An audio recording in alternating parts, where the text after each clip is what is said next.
माननीय ज्ञान ग्रुप परिवार के सभी सदस्यों को चित्रकूट त्रिपाठी का प्यार भरा नमस्कार। आप सभी कैसे हैं? आशा करता हूँ सब मस्त होंगे, आराम से हंसी खुशी से अपना कार्य पठन पाठन का कर रहे होंगे। तो आज का टॉपिक हम स्टार्ट करते हैं। टॉपिक का नाम है चुंबकत्व। आप लोग कहीं मत जाइए, बने रहिए और 20 मिनट के अंदर आपको पूरा टॉपिक क्लियर होगा। और हाँ, एक और बात, मेरी प्रीवियस वीडियोस देखने के लिए, प्रीवियस क्लास देखने के लिए आप डिस्क्रिप्शन में ज़रूर देखें। डिस्क्रिप्शन में आपको सारी डिटेल मिलेगी। साथ में जो टेस्ट सीरीज़ चल रही है उसका भी लिंक आपको मिलेगा, तो डिस्क्रिप्शन ज़रूर देखिए। अलग अलग क्वेश्चंस पेपर मिलेंगे आपको, अलग अलग पटवारी और जैसे एसएससी और इस तरह के जितने भी है वो सब आपको फ्री ऑफ कॉस्ट मिलेंगे। पूरी साइट जो है आप लोगों के लिए डेडिकेटेड है, समर्पित है। तो अपने आज की क्लास को स्टार्ट करने से पहले चैनल को लाइक, सब्सक्राइब और शेयर ज़रूर करें। तो let's go, let's look here.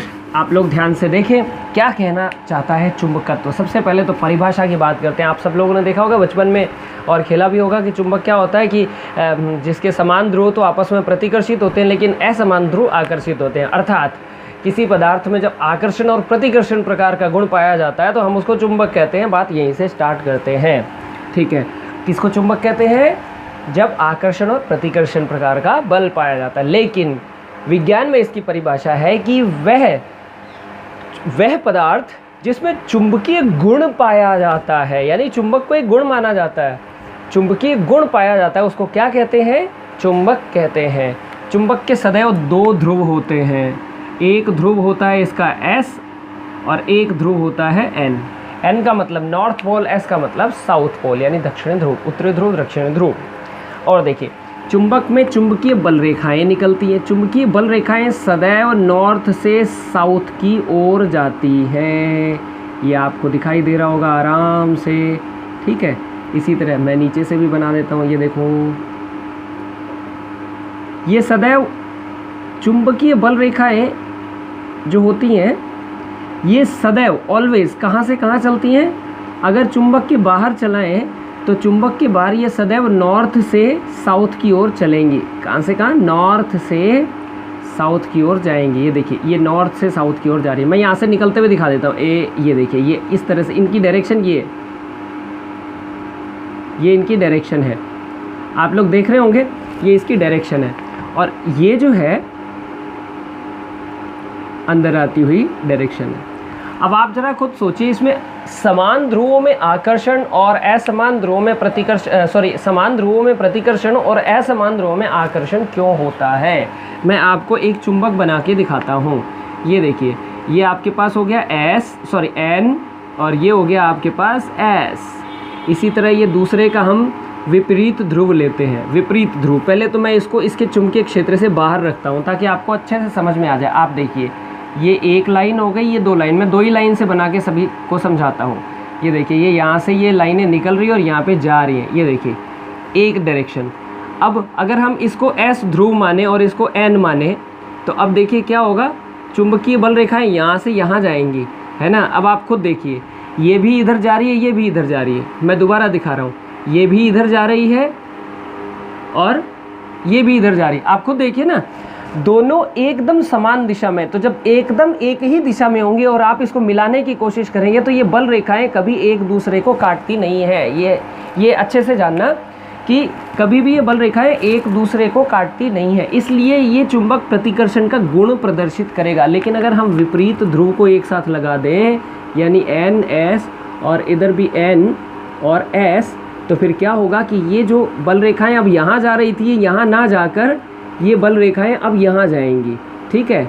और N से S की ओर और फिर N से S की ओर ये बल रेखाएं यहाँ जाएंगी। तो ये एकदम जुड़ाव हो गया ना। तो जुड़ाव के कारण ये आकर्षण बल, अर्थात दोनों बल रेखाओं की दिशा विपरीत होती है तो एक दूसरे में मर्ज, मतलब कि एक संकेंद्री वृत्त की तरह कार्य करती हैं। तो चलिए बल रेखाओं के गुण देख लेते हैं।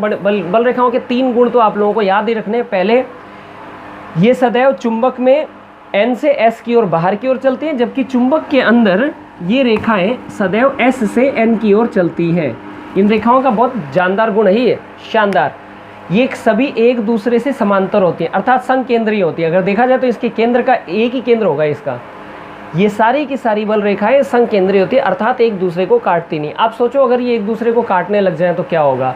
यदि ये बल रेखाएं एक दूसरे को काटने लग जाएं तो चुंबक के 2 से अधिक ध्रुव पैदा हो जाएंगे। मान लो सपोज करो ये वाली बल रेखा इसको यहाँ काट रही है, जैसे ये बल रेखा यहाँ काटती तो यहाँ पे जहाँ पे ये काटती है वहाँ पे एक नया ध्रुव बन जाता, जो कि पॉसिबल नहीं है। इसलिए चुंबकीय बल रेखाएं सदैव समांतर होती हैं, ये समांतर दिशा में गतिशील होती हैं। अब हम बात करते हैं कि चुंबक चिपकाता किसको है। चुंबक सिर्फ चुंबकीय पदार्थों को चिपकाता है। अब आप कहेंगे लोहे को भी चिपकाता है, तो भाई लोहा एक्चुअल में चुंबक होता है। तो सबसे पहले लोहे की कॉन्सेप्ट देखिए आप, एक्चुअल में चुंबक क्या होता है।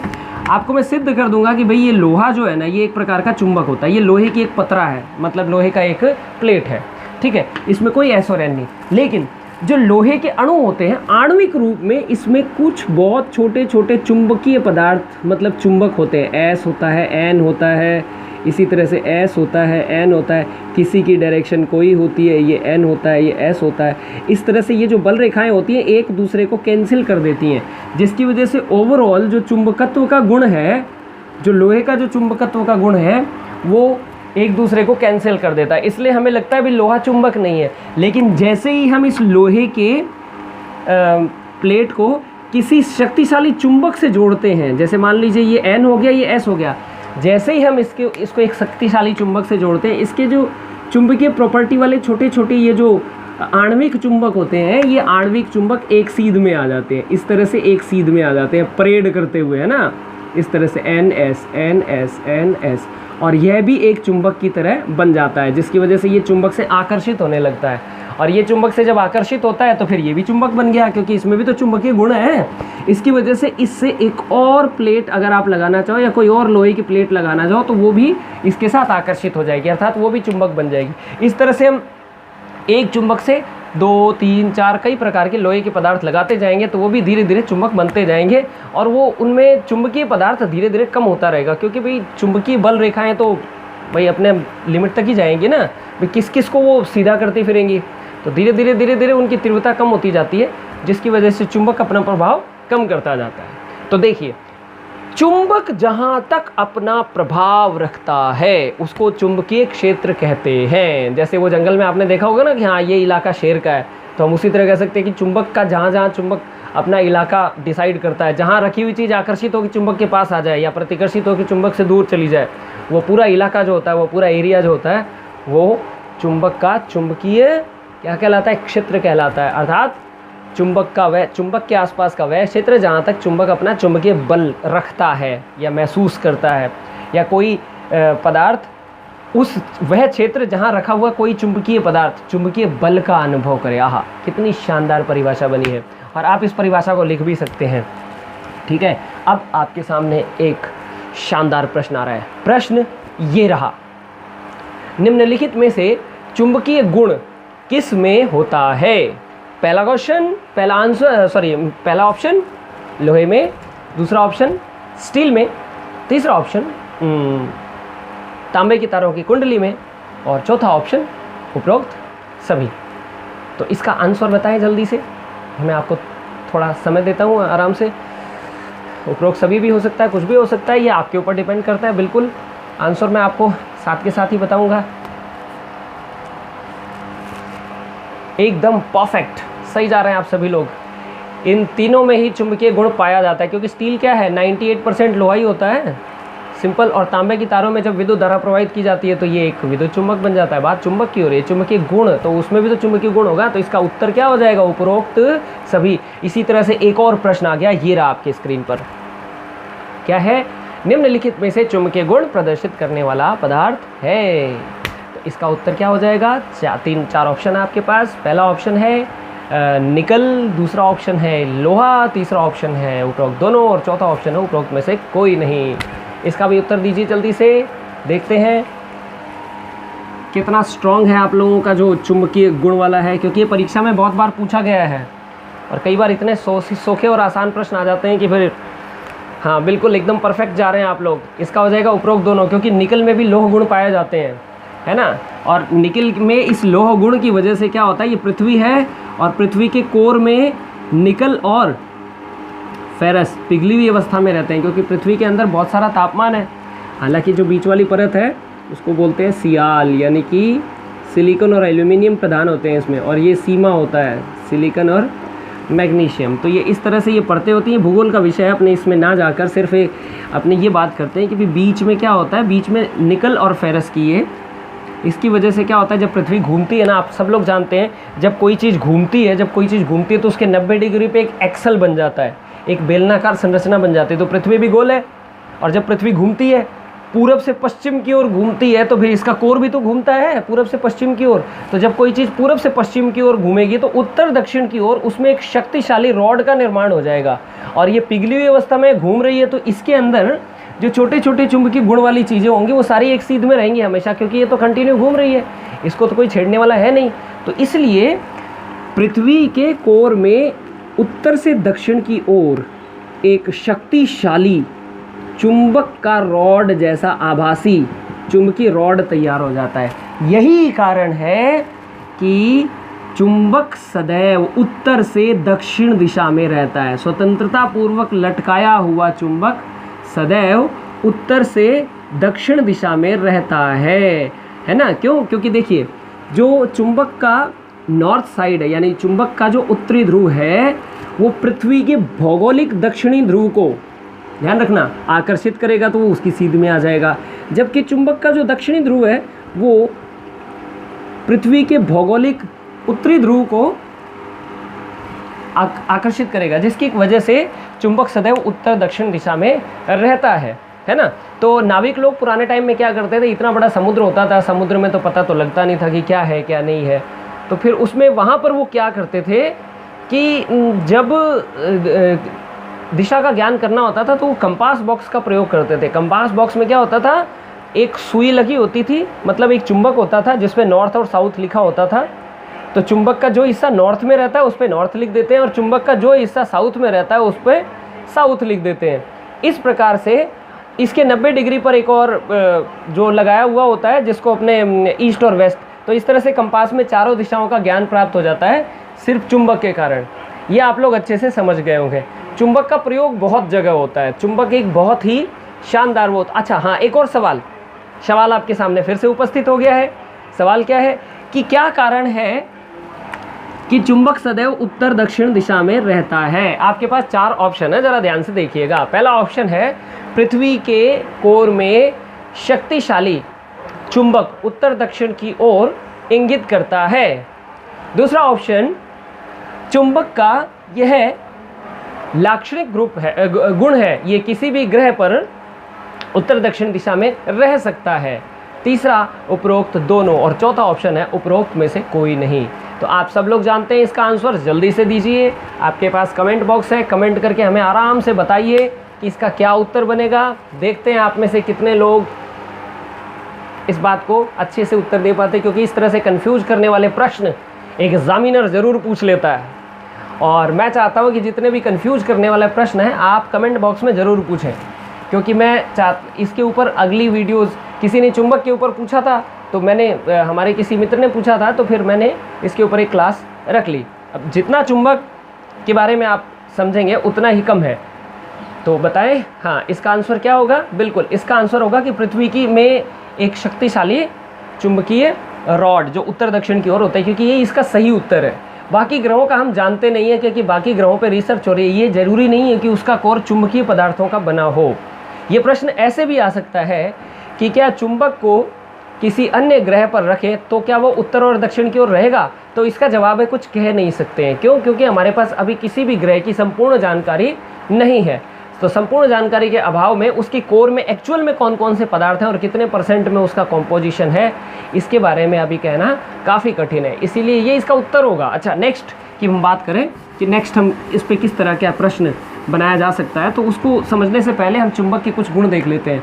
चुंबक को स्पीकर की तरह यूज़ किया जाता है। आप सब लोग जानते हैं कि स्पीकर का यूज़ हमारे मोबाइल फ़ोन में और टीवी, टेलीविज़न सभी चीज़ों में होता है।